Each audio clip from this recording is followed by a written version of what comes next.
हिरण्यकशिपु का वध तो सब जानते हैं, लेकिन क्या आप जानते हैं प्रहलाद के पोते असुर सम्राट महाबली की असली कहानी? असुर होते हुए भी क्यों आज तक करोड़ों लोग राजा बलि की आराधना करते हैं? क्या आप जानते हैं ओणम का त्योहार आखिर क्यों मनाया जाता है? राजा बलि भक्त प्रहलाद के पोते होकर भी देवताओं पर आक्रमण क्यों करते हैं और तीनों लोगों को कैसे जीत लेते हैं?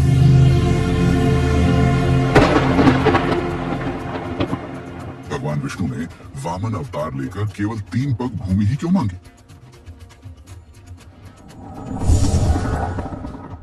राजा बलि को दुनिया का सबसे महान दानी क्यों कहा जाता है?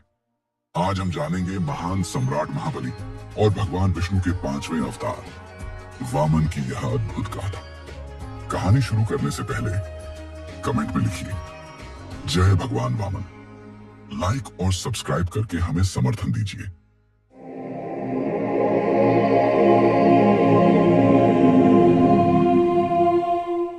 प्रारंभ में केवल शून्य था और उस शून्य से उत्पन्न हुई सृष्टि।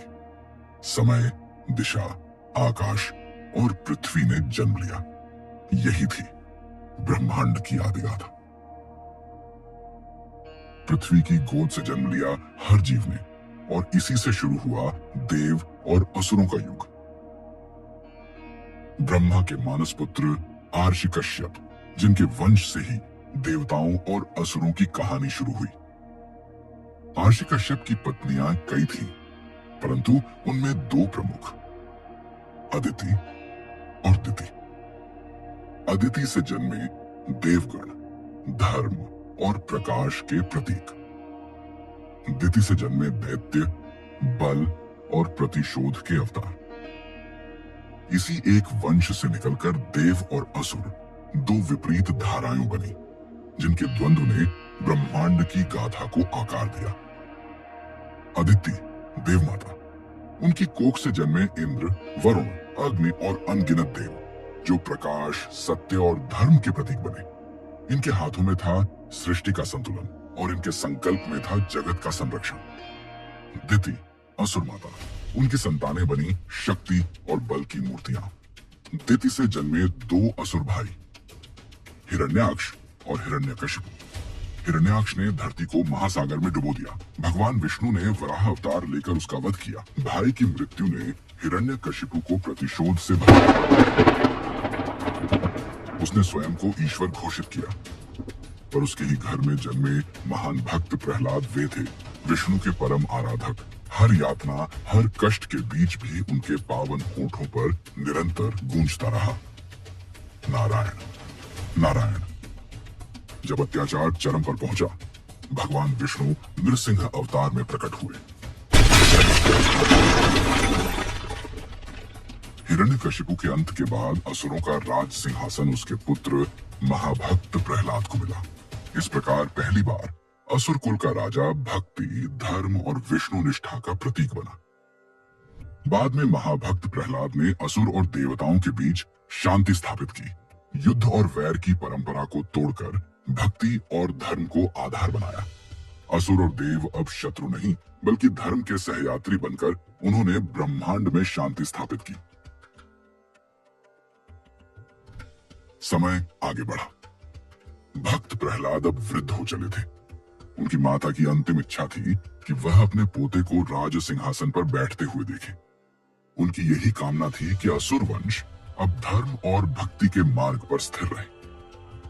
प्रहलाद ने अपनी माता की इच्छा पूरी करने का निश्चय किया। उनके पुत्र विरोचन का विवाह कुलीन और तेजस्विनी कन्या विशालाक्षी से हुआ। यह विवाह असुर वंश के इतिहास में एक महान अध्याय था। मंडप में वैदिक मंत्रों की गूंज उठी। चारों ओर अग्नि को साक्षी मानकर संस्कार संपन्न हुए।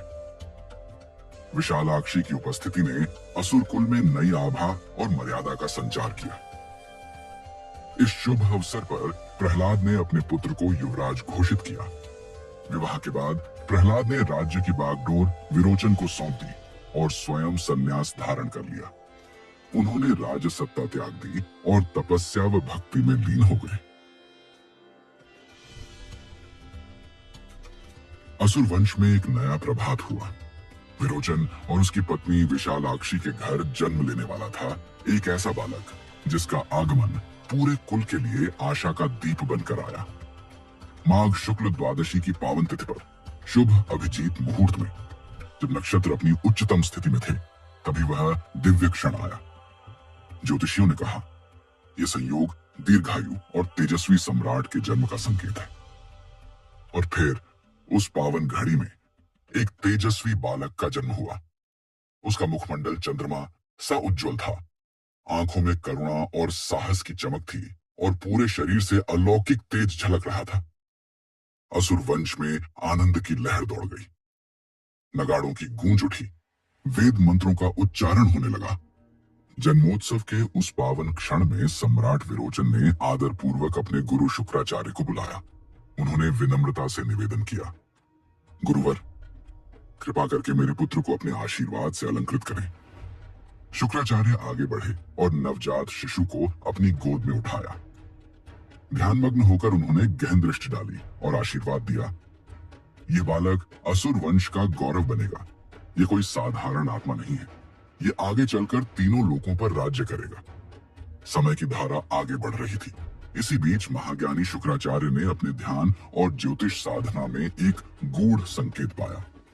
उनकी दृष्टि में स्पष्ट हुआ कि विरोचन की जीवन रेखा क्षीण है, उसके ऊपर अकाल मृत्यु का गंभीर साया मंडरा रहा है। राजन, तुम्हारे जीवन पर घोर संकट आने वाला है। इससे बचने का केवल एक ही उपाय है। तुम्हें हिमालय की गोद में जाकर 10 वर्षों तक कठोर तप करना होगा। केवल वही तप तुम्हें मृत्यु से रक्षा देगा।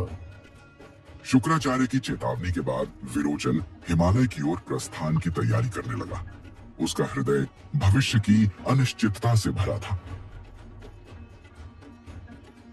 तो सम्राट विरोचन हिमालय की कंदराओं में चला गया।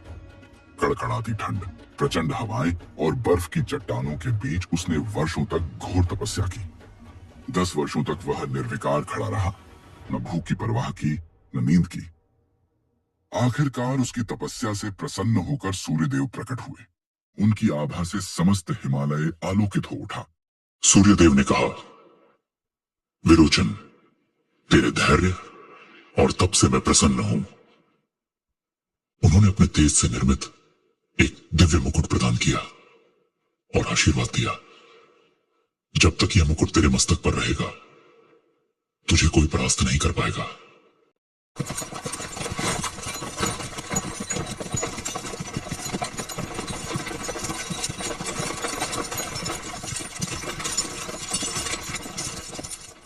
यात्रा के मार्ग में विरोचन के सामने एक साधु वेशधारी ब्राह्मण प्रकट हुआ। उसने विनम्रता से जल अर्पित किया। विरोचन धर्मनिष्ठ थे। उन्होंने बिना संदेह वह जल ग्रहण कर लिया। क्षण भर में उसकी चेतना डगमगाई और वह भूमि पर गिर पड़ा। साधु का वेश टूटते ही उसका वास्तविक स्वरूप प्रकट हुआ। वह स्वयं इंद्र था। उसने अवसर का लाभ उठाकर विरोचन का दिव्य मुकुट छीन लिया। कुछ समय बाद विरोचन की चेतना लौटी। उसने इंद्र को सामने खड़ा पाया और शांत स्वर में कहा, इंद्र, मुझे अपने पुत्र बलि के समावर्तन में पहुंचना है। इंद्र हंस पड़ा और उपहास करते हुए बोला, विरोचन, यदि सामर्थ्य है तो युद्ध कर। विरोचन ने धर्म और सत्य की रक्षा के लिए चुनौती स्वीकार की।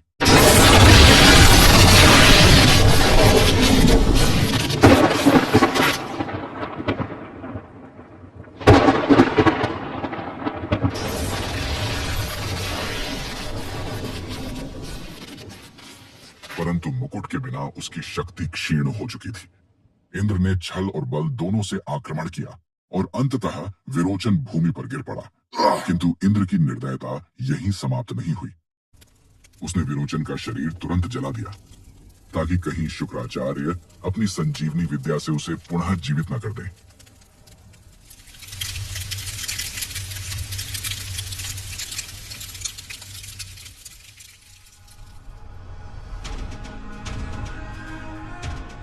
पिता की मृत्यु का समाचार सुनते ही बलि का हृदय जल उठा। वह गगन भेदी स्वर में बोला, इंद्र, तूने मेरे पिता का वध छल से किया है। अब मैं तेरा भी वध करूंगा। तुझे इस ब्रह्मांड की कोई शक्ति नहीं बचा पाएगी। उसकी प्रतिज्ञा सुनकर असुरों की सभा कांप उठी। वह अकेला ही रणभूमि की ओर निकल पड़ा और उसके कदमों से पृथ्वी थर्रा रही थी। स्वर्ग के द्वार पर इंद्र प्रतीक्षा कर रहा था। उसने हंसते हुए कहा, विरोचन के पुत्र, तेरे पिता भी मेरे वज्र के सामने टिक न सके। तू किस बल पर खड़ा है? बलि ने उत्तर दिया, उनकी मृत्यु ने ही मुझे शक्ति दी है। आज तेरा भी अंत होगा। युद्ध प्रारंभ हुआ। आकाश में वज्र की गर्जना हुई। धरती बलि की गदा के प्रहार से कांप उठी। इंद्र ने वज्र फेंका तो बलि ने अग्निबाण से उसका उत्तर दिया। वज्र और अग्निबाण टकराए तो मानो सूर्य और बिजली का संगम हो गया। युद्ध इतना भयंकर था कि देवता और असुर दोनों विस्मित हो उठे, परंतु अनुभव और छल इंद्र के साथ था। धीरे धीरे बलि के शरीर पर घाव गहरे होते गए। अंततः इंद्र ने वज्र से प्रहार कर उसे भूमि पर गिरा दिया। उसका शरीर मृत्यु के निकट था। इंद्र ने गर्जना की, तेरा अंत यही होगा। तेरे पिता की भांति तुझे भी अग्नि में भस्म कर दूंगा। वह बलि के शरीर को नष्ट करने ही वाला था कि आकाश से शंखनाद गूंज उठा। दिव्य आभा फैल गई और स्वयं भगवान विष्णु प्रकट हुए। उनका स्वर दिशाओं में गड़गड़ाहट की तरह गूंजा। इंद्र, तूने मेरे प्रिय भक्त का वध छल से किया है। क्या यही तेरा सामर्थ्य है, निर्दोष पर वार करना? तू ये सोचता है कि भोग और बलिदान से महानता सिद्ध होती है, परंतु जान ले, महानता केवल धर्म और सत्य से होती है। आज से मैं तुझसे और देवताओं से अपना नाता तोड़ता हूं, क्योंकि यदि देव भी छल और अन्याय करने लगे तो फिर असुर और देवताओं में अंतर ही क्या शेष रह जाएगा। असुर राजधानी शोक में डूब गई। महल के प्रांगण में युवराज बलि का निष्प्राण शरीर रखा था। माताएं रो रही थीं, योद्धा मौन खड़े थे। महारानी का विलाप वातावरण को विदीर्ण कर रहा था। तभी आगे बढ़े महाज्ञानी शुक्राचार्य। उन्होंने गगन भेदी स्वर में कहा, नहीं, यह बालक मृत्यु का बंधन नहीं स्वीकार करेगा। वेद मंत्र गूंजे, अग्नि प्रज्वलित हुई और उनके तप की शक्ति ने बलि को स्पर्श किया। क्षण भर में उसकी श्वास लौटी, आंखों में तेज चमक उठा और वह उठ खड़ा हुआ। पूरी सभा जय घोष से गूंज उठी। यह केवल जीवनदान नहीं था, यह बलि का पुनर्जन्म था। वर्षों के साथ उसका व्यक्तित्व और अधिक तेजस्वी हुआ। सम्राट महाबली युद्ध कला में अद्वितीय सिद्ध हुए। गदा, धनुष, तलवार और शास्त्र सभी उनके अधीन थे। पर उनकी सबसे बड़ी पहचान वीरता नहीं, बल्कि भक्ति और दानशीलता बनी। जहां भी सम्राट महाबली विराजमान होते, वहां धर्म और न्याय की आभा फैल जाती। उनके द्वार से कोई याचक खाली हाथ नहीं लौटता। उनकी उदारता इतनी विलक्षण थी कि माता लक्ष्मी स्वयं उन पर प्रसन्न हुई। महाज्ञानी गुरु शुक्राचार्य ने जब देखा कि सम्राट महाबली का तेज और सामर्थ्य दिन प्रतिदिन बढ़ रहा है, उन्होंने दिव्य यज्ञ किया। वेद मंत्रों की गूंज और तप की अग्नि से प्रकट हुआ एक अजेय रथ, स्वर्ण और रत्नों से जड़ा, अपराजेय कवच से घिरा हुआ, जिसके पहियों की गर्जना आकाश को हिला देती थी।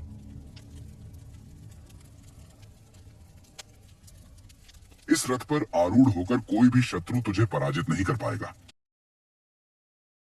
जब सम्राट महाबली उस दिव्य रथ पर सवार हुए तो मानो तीनों लोग उनके संकल्प के आगे झुक गए। उन्होंने अपनी संगठित सेना के साथ स्वर्ग पर चढ़ाई की। युद्ध छिड़ा, देवसभा कांप उठी। इंद्र ने अपने वज्र से प्रतिरोध किया।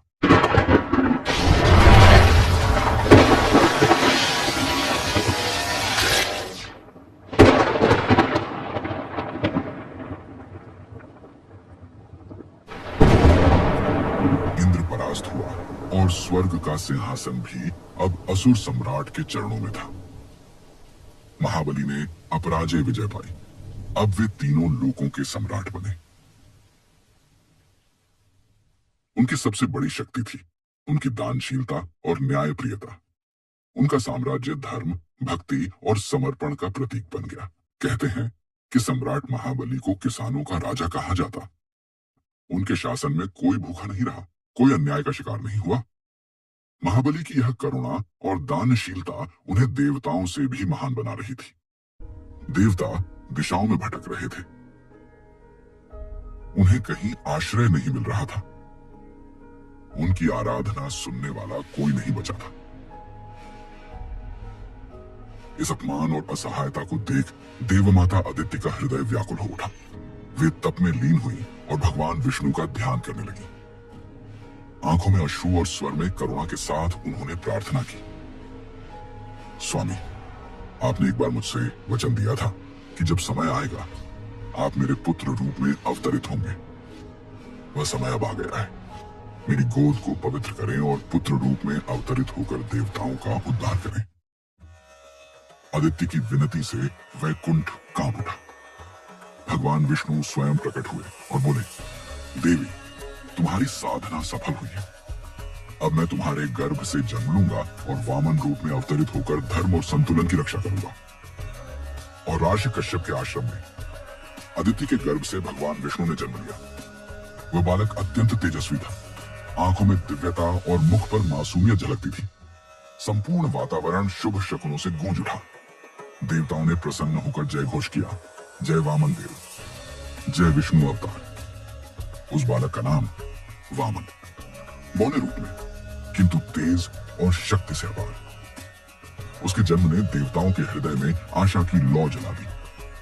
अब समय आ गया था कि महाबली की दानशीलता की परीक्षा हो और वामन अवतार से ब्रह्मांड का संतुलन पुनः स्थापित हो। काल का प्रवाह निरंतर बढ़ता गया। देवताओं की स्थिति अब और भी दयनीय हो चुकी थी। स्वर्ग का वैभव असुरों के अधीन था और देवगण दिशाओं में भटक रहे थे। उनकी व्याकुलता दिन प्रतिदिन बढ़ती रही। इसी बीच असुरों के सम्राट महाबली का साम्राज्य और भी प्रखर हो उठा। उनका यश केवल पृथ्वी तक सीमित नहीं रहा, बल्कि तीनों लोकों में गूंजने लगा। उनकी दानशीलता, धर्मप्रियता और भक्ति की गाथाएं दूर दूर तक फैली। सम्राट ने निश्चय किया, मैं 100 अश्वमेध यज्ञ करूंगा। इन यज्ञों से मेरा राज्य अटल और स्थायी हो जाएगा और यह भी प्रमाणित होगा कि दान और धर्म से ही सच्चा साम्राज्य फलता फूलता है। समय बीतता गया और एक एक करके 99 यज्ञ संपन्न हो गए। अब अंतिम यज्ञ का दिन आ पहुंचा। यज्ञशाला के मध्य विशाल हवन कुंड प्रज्वलित था। उसमें आहुति की लपटें उठ रही थी, मानो अग्निदेव स्वयं उस यज्ञ को स्वीकार करने आए हों। चारों ओर वेद मंत्रों की गूंज थी। उन ध्वनियों से पूरा गगन पवित्र हो उठा। उसी समय यज्ञशाला के द्वार पर एक दिव्य ब्राह्मण बालक का आगमन हुआ। छोटा कद, किंतु मुख पर अद्भुत तेज, आंखों में दिव्यता तो और वाणी में मधुरता। उनके तेज से पूरा वातावरण पवित्र हो उठा था। सम्राट महाबली ने आदरपूर्वक कहा, ऋषि कुमार, आप जो चाहें मैं दान दूंगा। सोना, चांदी, रत्न, हाथी घोड़े, नगर, ग्राम, यहाँ तक कि मेरा साम्राज्य भी आपके लिए है। राजन, मुझे इनमें से कुछ नहीं चाहिए। सभा में सन्नाटा छा गया। महाबली ने विस्मय से देखा और गंभीर स्वर में कहा, ऋषि कुमार, मेरे यज्ञ का नियम है, मैं किसी याचक को खाली हाथ नहीं लौटाता। आप यदि कुछ नहीं मांगेंगे तो यह मेरे यज्ञ का अपमान होगा। कृपा कर बताइए, आपको क्या चाहिए? तब वामन ने अपनी दृष्टि उठाई। उनकी आंखों में ब्रह्मांड का रहस्य झलक रहा था। उन्होंने कहा, राजन, मैं जो मांगने वाला हूं, पहले यह वचन दीजिए कि आप उसे अवश्य देंगे।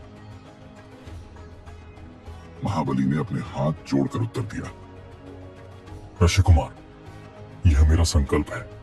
आप जो मांगेंगे मैं उसे अवश्य दूंगा। यह स्वयं भगवान विष्णु है जो देवताओं की ओर से आपके सामने खड़े हैं। यदि आपने वचन दे दिया तो सब कुछ उनसे छिन जाएगा। सभा स्तब्ध रह गई, परंतु सम्राट का चेहरा शांत और गंभीर बना रहा। उन्होंने आदर से गुरु की ओर देखा और कहा, गुरुवर, यदि यह स्वयं विष्णु है तो यह तो मेरे लिए और भी सौभाग्य की बात है। जिस भगवान के लिए लोग कठोर तप करते हैं, यज्ञ और अनुष्ठान करते हैं, वही भगवान आज मेरे यज्ञ में याचक बनकर आए हैं। क्या इससे बड़ा गौरव मेरे लिए और कोई हो सकता है? मैं अपना वचन कभी नहीं तोड़ूंगा। शुक्राचार्य क्रोधित हुए, पर सम्राट की अडिग भक्ति और दानशीलता डिगी नहीं। महाबली ने गर्व से कहा, परशे कुमार, आप जो भी मांगेंगे मैं दूंगा। यह मेरा अटल संकल्प है। तब वामन ने मधुर स्वर में कहा, महाराज, मुझे केवल उतनी भूमि चाहिए जिसे मैं अपने 3 पगों में नाप सकूं। महाबली हंस पड़े। हे ब्राह्मण देवता, आप मुझसे कुछ बड़ा मांग सकते थे, सोना, चांदी, रत्न, लेकिन आप केवल 3 पग भूमि मांग रहे हैं। मैं वचन देता हूं कि मैं आपको 3 पग भूमि अर्पित करता हूं। उन्होंने अपने कर कमलों से जल अर्पित किया और दान का संकल्प पूरा किया। दान का संकल्प पूर्ण होते ही अचानक यज्ञशाला कांप उठी। वेद मंत्रों की ध्वनियां और तीव्र हो गईं। अग्निकुंड की ज्वालाएं आकाश को छूने लगी। वे थे स्वयं विष्णु का विराट रूप, जिनके उदय से ब्रह्मांड प्रकाशमय हो उठा। देव स्तब्ध रह गए। असुर विस्मय में कांप उठे। आर्षि और मुनि निःशब्द होकर चरणों में झुक गए। उस क्षण संपूर्ण सृष्टि मानो एक ही स्वर में पुकार उठी, यही है धर्म के पालनहार, ब्रह्मांड के अधिपति। एक पग में उन्होंने संपूर्ण पृथ्वी को नाप लिया, दूसरे पग में समस्त आकाश उनके अधीन हो गया। अब तीसरे पग के लिए स्थान शेष न रहा। गगन भेदी स्वर में भगवान ने कहा, राजन, अब बताओ मेरा तीसरा पग कहां रखूं? यज्ञशाला में गहरा सन्नाटा छा गया। देवताओं की दृष्टि स्तब्ध थी। असुरगण भय से कांप रहे थे, परंतु सम्राट महाबली का चेहरा शांत था। वह आगे बढ़े, विनम्रता से झुके और बोले, प्रभु, आपने अपने 2 पगों में पृथ्वी और आकाश समेट लिया। अब तीसरे पग के लिए स्थान केवल एक है, मेरा सिर। मेरे वचन को पूर्ण कीजिए। मैं अपना जीवन, अपना अहंकार सब आपके चरणों में समर्पित करता हूं। उपस्थित हर आत्मा ने देखा कि एक असुर सम्राट ने स्वयं भगवान के समक्ष वचन और दान की रक्षा के लिए अपने प्राण तक अर्पित कर दिए। ये केवल दान नहीं था, ये भक्ति, वचन और समर्पण की पराकाष्ठा थी। भगवान वामन ने करुणा से उनका समर्पण स्वीकार किया। उन्होंने महाबली को पाताल लोक का अधिपति बना दिया। पर यह पराजय नहीं थी, बल्कि अनंत गौरव का क्षण था। तुम युगों युगों तक स्मरण किए जाओगे और मैं स्वयं तुम्हारे द्वार पर द्वारपाल बनकर रहूंगा। पर महाबली की स्मृति आज भी जीवित है। कहते हैं, जब भगवान वामन ने उन्हें पाताल लोक का स्वामी बनाया तो महाबली ने प्रार्थना की, प्रभु, मुझे अपनी प्रजा से मिलने का अवसर अवश्य दें। भगवान विष्णु ने वचन दिया, हर वर्ष तुम्हें अपनी प्रजा से मिलने का अधिकार रहेगा। और वही दिन आज ओणम उत्सव के रूप में मनाया जाता है। केरल और भारत भर में यह पर्व महाबली की स्मृति में मनाया जाता है। माना जाता है कि उस दिन महाबली अपनी प्रजा से मिलने धरती पर आते हैं। लोग मानते हैं कि उस दिन सम्राट महाबली स्वयं आकर देखते हैं कि उनकी प्रजा सुखी और समृद्ध है। ये थी सम्राट महाबली और भगवान वामन की दिव्य गाथा। अगर वीडियो पसंद आया हो तो लाइक और सब्सक्राइब करके हमें सपोर्ट जरूर कीजिए। कमेंट में लिखिए जय वामन भगवान और बताइए अगली बार आप कौन सी कथा सुनना चाहते हैं, समुद्र मंथन या कोई और। साथ ही हमारे चैनल पर मौजूद नरसिंह अवतार की अद्भुत कथा जरूर देखिए।